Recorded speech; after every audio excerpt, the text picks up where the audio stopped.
ቆይ አንተ ከዚህ በፊት የተባልከውን ነገር ረስተህ ነው እንደዚህ የምትሆነው? ወተት ገዝቼለታለሁኝ።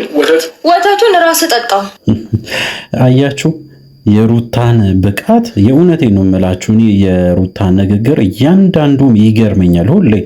ምክንያቱም በቃ በደንብ በትክክል ነው የምትናገረው። አብርሃም ዝም ብሎ በቃ የመጣለትን ነው የሚያወራ።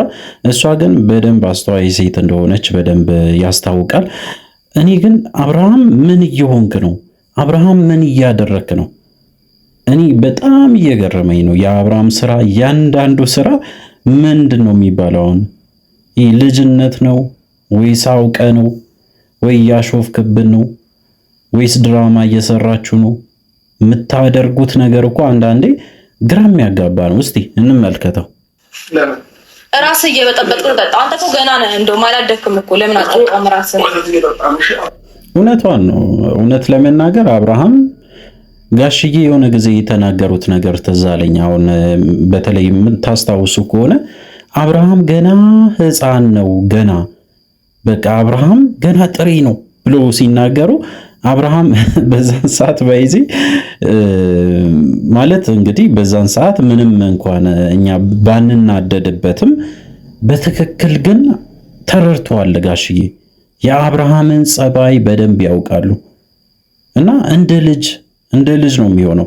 ኢቭን አሁን ልጅ ማሳደግ እንኳን የሚችል አይመስለኝም። ምክንያቱ ደግሞ ምንድን ነው ካላችሁ ለአባትነት ክብር ራሱ አልበቃም። አንድ ሁለተኛ ደግሞ እንደ አባትም አክት አያረግም። ሶስተኛ ደግሞ የሚያደርገው ስራ በሙሉ የጀል ስራ ነው። ይሄንን ነው እንግዲህ መናገር የምፈልገው። በሌላ በኩል ደግሞ እዚህ ጋር ያለችዋ ልጅ ናት ሄርሜላ። ለሄርሜላ አንድ መልእክት አስተላልፋለሁ። እስቲ ቪዲዮን እንቀጥልና ከዛ በኋላ ስለ ሄርሜላ በደንብ እናወራለን። ልቀቀው ልጄ ና አንዴ እኮ የመጣች ማጥባት ትችያለሽ። ከዛ ወተትም አለ እዚህ ጋር። እሺ እንግዲህ እንዳያችሁት ነው። እነሱ ቆሞ እየታዘቡ ነው። በተለይ አቤልም ሄርሜላም የእነሱን ትዳር ቆሞ እያዩ ነው። እንደዚህ በጣም የሚያስጠላ አይነት ላይፍን እንግዲህ ይመርጣሉ ብዬ አላስብም። ሄርሜላ አሁን መንቃት አለብሽ። ይህንን እንኳን እያየሽ ይህንን በተለይ ለሩታ ጥሩ ሰው ያልሆነ አብርሃም ለአንቺ እንዴት ሆኖ በምን ተአምር ነው የአንቺን ህይወት ሊቀይር የሚችል ወይም ደግሞ ለአንቺ ጥሩ ነገር ማሰብ የሚችል?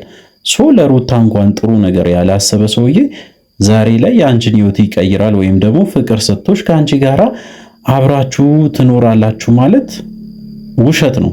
በቃ በግልጹ ነው የምነግረሽ፣ ውሸት ነው። ምንም አይነት ተስፋ የለውም። እንደዚህ እያየሹ ሲጨቃጨቅ፣ በዛ ላይ ደግሞ ተንኮል ሲሰራ የሚያደርገው ነገር ትክክል አለመሆኑን ስታይ እንዴት አብርሃምን ትወጂዋለሽ? እንዴት ከአብርሃም ጋር ለመኖር ትሞክሪያለሽ? ወይም ደግሞ ለመኖር እንኳን እንዴት ታስቢያለሽ? ነገ የሚባል ነገር አለ እኮ። ነገ አንቺ ላይ ቢደርስሽ ይሄ ነገር በዚህ ሀፕል ሊያረግባት ይችላል። ተመሳሳይ ነገር ሊደርስባት ይችላል። አሁን ላይ የምታደርጊው ነገር ትክክል ነው ወይ? ሄርሜላ እባክሽን እቺን ነገር አይተሻል። በቃ ምን ያህል ከባድ እንደሆነ፣ ምን አይነት ህይወት እየኖሩ እንደሆነ፣ አብርሃም ምን አይነት ማንነት እንዳለው እያየሽ ነው። ከሱ ጋር የምትሆኝበት ምክንያት አይታየኝም። አቤልን ተውት፣ እርሱት። አቤል ዝም ብሎ ነው በቃ። አቤልን ባናስታውስ የተሻለ ነው ለጨዋታው ድምቀት ካልሆነ እንጂ። የአቤል ህይወት አግብቶ ምናምን እሱ ሌላ ታሪክ ነው። አሁን እዚህ ጋር መነገር ያለባት በተለይ ለሄርሜላ ነው ይሄ መልእክት። እንቀጥል። በጣም ነው እንደምታየኝ እኔም በማግ ነው መጠጣው ከአንተ ጋር እንዲያድር ትፈልጋለህ እኮ ቢያንስ የሚያስፈልገው ነገር እንግዲህ ሰውን ጭራሽ አይሰማም አብርሃም ማለት። እኔ ከበፊቱም አይቻለሁ። በቃ ግግም ካለ ግግም ነው። ሆን ብሎ ነው ሰውን ማናደድ የሚፈልገው። በተለይ የሚያደርገው እያንዳንዱ ነገር ሩታን ለማናደድ ነው እንጂ ጥሩ ነገር አስቦ ወይም ደግሞ ተጨንቆ፣ በተለይ ለልጁ ተጨንቆ አይደለም። ሆን ብሎ በቃ በጣም ሊያናዳት። ምክንያቱም በምን እንደተናደደ ልንገራችሁ። ሩታ ከሌላ ሰው ጋር ሆና እንግዲህ ሲያያት በጣም በጣም በጣም ተናዱ ነበር። አይታቸዋል። በዛን ሰዓት እንግዲህ የመጣለት ሐሳብ ልጅን በወስድ ወይም ደግሞ ልጇን እንኳን ወስጄ ወደ ቤቴ በወስደው በዛን ሰዓት እሷ ያለ ምንም አማራጭ ወደ ቤቴ ትመጣለች ብሎ ነው። በዚህ ሰዓት እንግዲህ ሄርሜላ ቆማ ነው የምታየው። በቃ እያንዳንዱ የሚፈጠረውን ድራማ አሁን በጣም አሳዘነችኝ እውነት ለመናገር። በቃ ሰውን መውደድ ያው ትክክል ነው፣ ግን በቃ ያልሆነ ትክክለኛ ፍቅር ያልሆነ ነገር ደግሞ መደገፍም የለብንም። እንግዲህ አንዳንዴ እድልም ጭምር ነው። እንደዚህ አይነት እድል ደግሞ ሊያጋጥማችሁ ይችላል።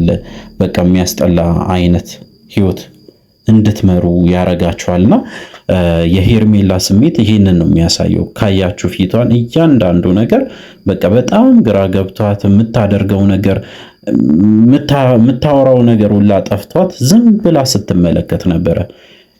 እና እንደዚህ አይነት ግራ መጋባት ውስጥ ያላችሁ ሰዎች በተለይ ይሄ ነገር ትምህርት ነው የሚሆናችሁ። እነሱ ዞሮ ዞሮ ይታረቃሉ። ሩታና አብርሃም ዞሮ ዞሮ ይታረቃሉ። አብርሃም ጅልነቱን ይቀጥላል። ሩታም በስተመጨረሻ ትስቅለታለች። ምክንያቱም ምንም ቢሆን እንግዲህ አባት ስለሆነ በቃ መሳቋ አይቀርም፣ መደሰቷ አይቀርም። በቃ ሼም ይዛታል ዞሮ ዞሮ በዛም በዚህም። ተመልከቱ እስቲ ፊቷን እንኳን የአብርሃምን ፊት ተመልከቱ እዚህ ጋር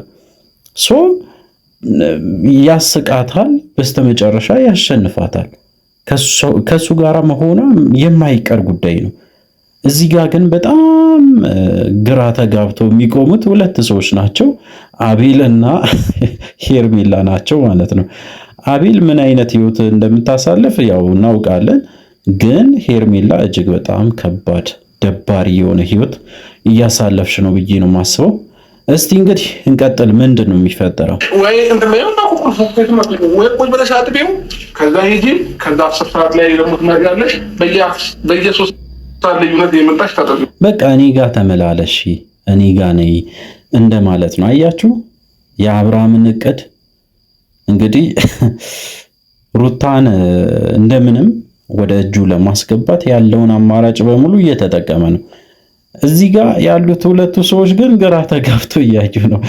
እና በቃ በጣም የሚያስቅ ነገር ነው። በዛሬ ዕለት በተለይ ያሳየን ቪዲዮ እያንዳንዱ እያየው ነበረ፣ እየተመለከትኩ ነበረ። ሩታን በቻለችው መጠን ፈገግም ስትልም ነበረ። የሆነ ሰዓት ላይ ስታወራ ነበረ፣ የሆነ ሰዓት ላይ ስትናደድ ነበረ።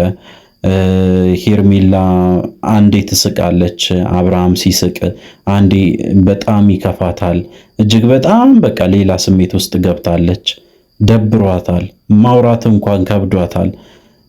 አቤል ዝም ብሎ በመሃል አንዳንዴ ጣልቃ ይገባል፣ ግን ምንም እሱ ግድ የለውም። ምክንያቱም የነሱ ህይወት አንድ ላይ ኖሩ አልኖሩ ግድ የለውም። እዚህ ጋር መረዳት ያለባችሁ ነገር እነዚህ ሶስቱ ልጆች በተለይ ሩታ፣ አብርሃም እና ሄርሜላ ችግራቸውን ፈቶ የራሳቸውን ህይወት ቢኖሩ የተሻለ ነው። ለምሳሌ አብርሃምና ሩታ አንድ ላይ መሆናቸው የማይቀር ጉዳይ ነው። ምክንያቱም ልጅ አስተሳሰራቸው፣ በቃ ሌላ ነገር የለም። አንድ ላይ መኖር ቢቀጥሉ የተሻለ ነው። አንድ ሁለተኛ ደግሞ ሄርሜላ ከነሱ ህይወት አይታ እንደዚህ አይነት ጭቅጭቅ፣ አንዳንዴ ንዝንዝ፣ አንዳንዴ ደግሞ ይታረቃሉ፣ አንዳንዴ ይጣላሉ።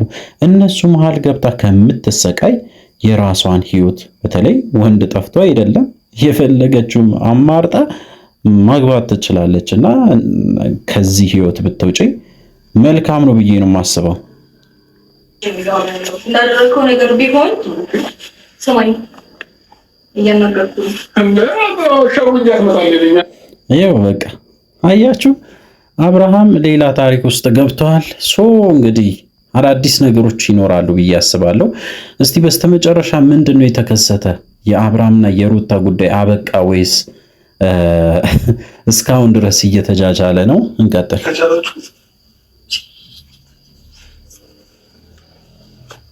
በቃ አብርሃም አይሰማም፣ ግግም ብሏል። እነሱ ራሱ ሰለቻቸው። ሩታ በቀጣይ ላይ የምትወስነው አንድ ውሳኔ ይኖራታል በእርግጠኝነት። ወይ እዚሁ ታድራለች፣ በጣም ልትገረሙ ትችላላችሁ። ወይ አብርሃም ጋር ራሱ ልታደር ትችላለች ለልጇ ስትል፣ ወይ ደግሞ እንደምንም እንግዲህ አብርሃምን ጨቅጭቃ ልጇን ይዛ ትሄዳለች። ሶ በልጁ ምክንያት ሲፈላለጉ ነው። በቃ አንዴ አብርሃም ቤት፣ አንዴ ደግሞ ሩታ ቤት፣ አንዴ ወደዚህ፣ አንዴ ወደዛ። ሶ የእነሱ ፍቅር እየጠነከረ ሊሄድ ይችላል። እንዳውም ካሁን በኋላ በጣም የምታዘበው ነገር ያ ነው። ስለዚህ እንግዲህ ሄርሜላ እባክሽን ከዚህ በላይ መጎዳት፣ በተለይ ሰው በቃ አንዳንድ ሰው ዝም ሲልና መናገር ሲያቅተው መረዳት አለባችሁ የሱን ስሜት ብዬ ነው የማስበው። ከዚህ በላይ ግን ይበቃሻል። ከዚህ ህይወት ውስጥ ብትወጪ የተሻለ ነው። አቤል ደግሞ እንደፈለግከው መሆን ትችላለህ። የአንተ ምንም አይነት ስሜትም ስለማይሰጥ ቢታረቁ ባይታረቁ ያው የአንተ ጉዳይም ስላልሆነ እንደፈለግክ መሆን ትችላለህ። አዳዲስ ነገሮች ይኖራሉ። እንግዲህ አዲስ ነገር ሲኖር ለእናንተ ለማድረስ ሞክራለሁ። በሚቀጥለው ቪዲዮ እስከምንገናኝ ድረስ በያላችሁበት ጤናና ሰላም ይሆንላችሁ።